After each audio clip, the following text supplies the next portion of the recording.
mais ruinosas. Musou apressou-se ansiosamente em alcançá-lo. Descobriu que a ermitério era habitado por um sacerdote idoso, a quem rogou que lhe concedesse o favor de refúgio por uma noite. Rudemente, o ancião negou-lhe o abrigo, mas indicou a Musou uma certa aldeia num vale adjacente, onde poderia encontrar alojamento e comida. Musou encontrou o caminho da aldeia. Esta consistia em menos de uma dúzia de casas rústicas. O sacerdote foi gentilmente recebido na residência do líder do vilarejo. 40 ou 50 pessoas achavam-se reunidas no cômodo principal quando Musou chegou. Indicaram-lhe um pequeno quarto separado, onde prontamente lhe ofereceram alimento e roupas de cama. Vergado pela fadiga, Musou deitou-se bem cedo, mas pouco antes da meia-noite seu sono foi interrompido por um choro alto que vinha do cômodo contíguo.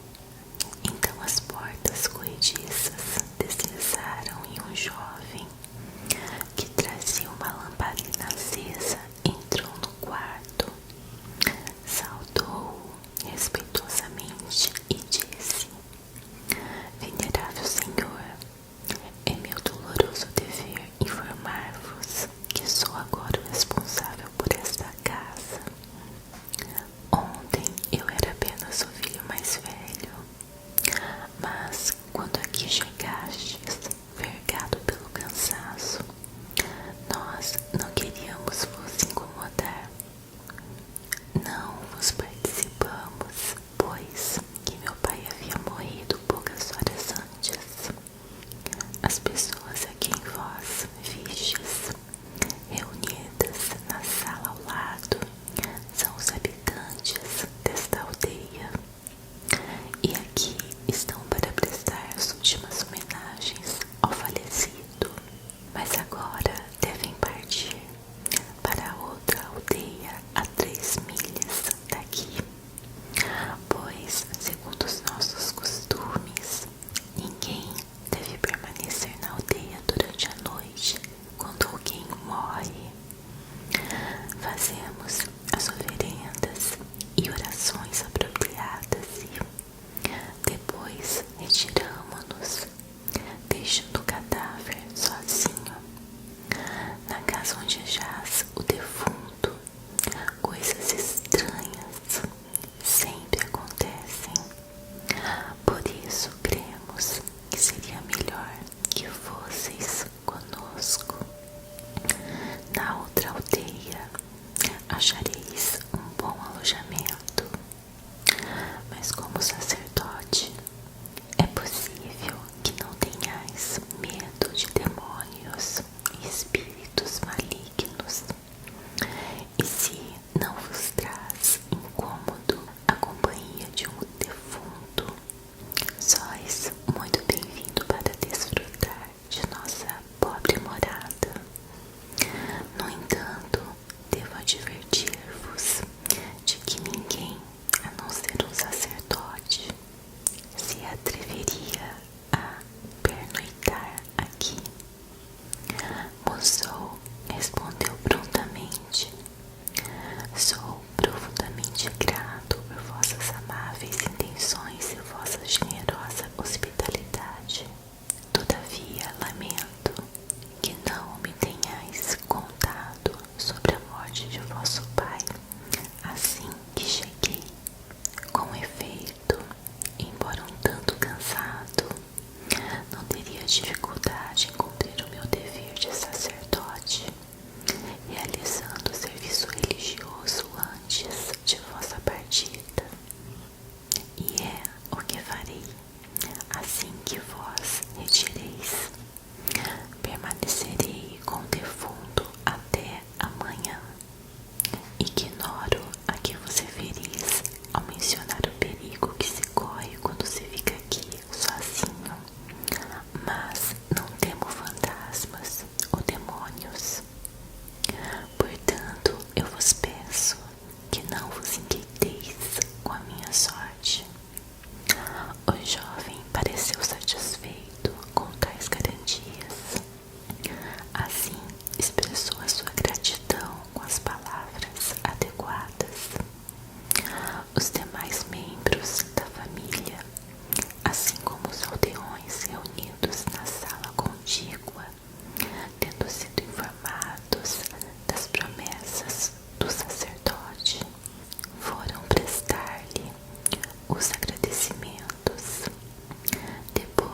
Começou pela cabeça e depois prosseguiu comendo tudo, o cabelo, os ossos e até mesmo a mortalha.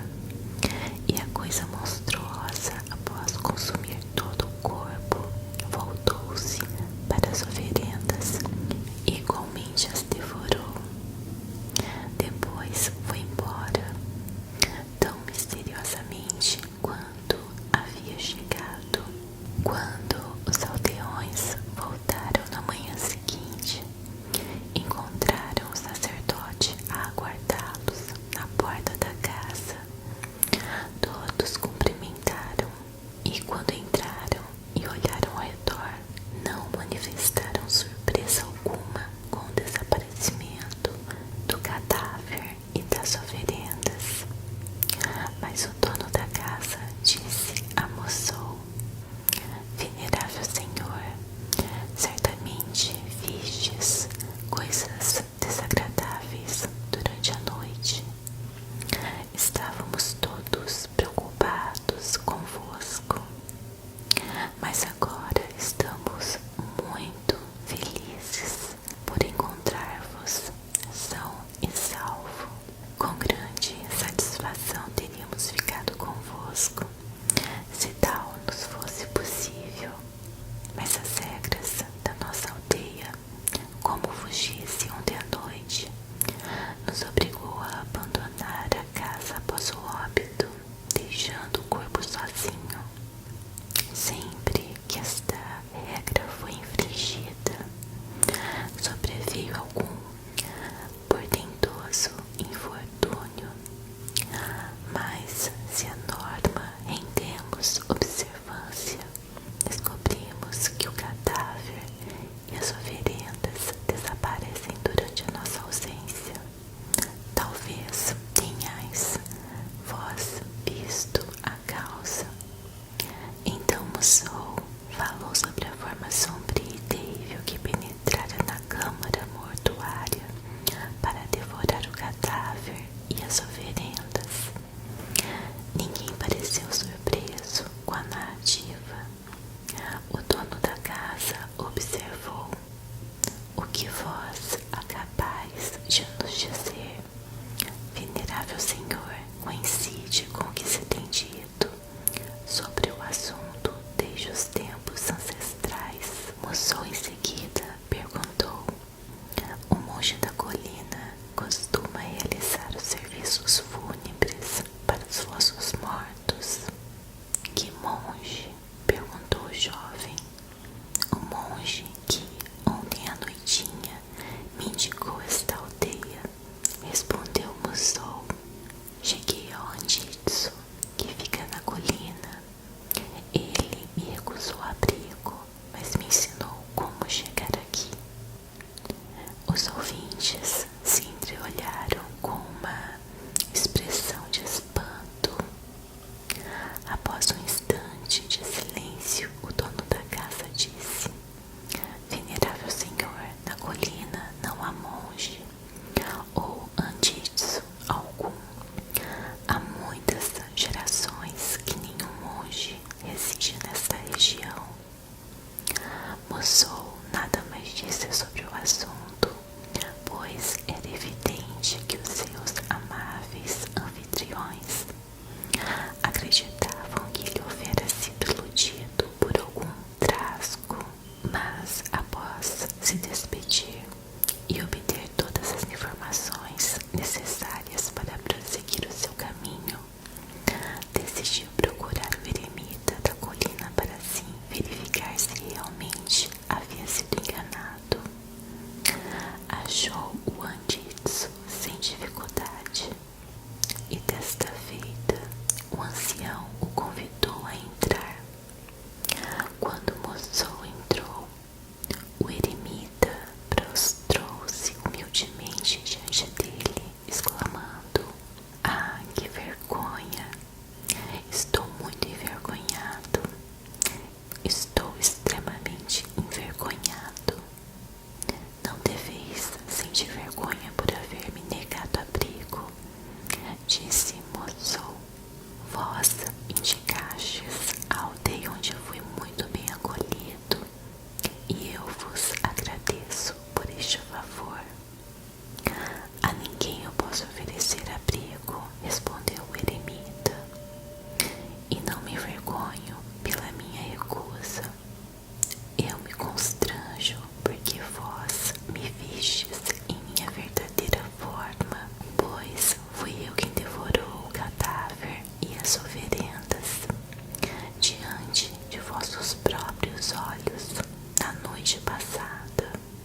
O emitério também desapareceu. E Musou Kokushi encontrou-se a sós, ajoelhado sobre a grama crescida, junto a um antigo sepulcro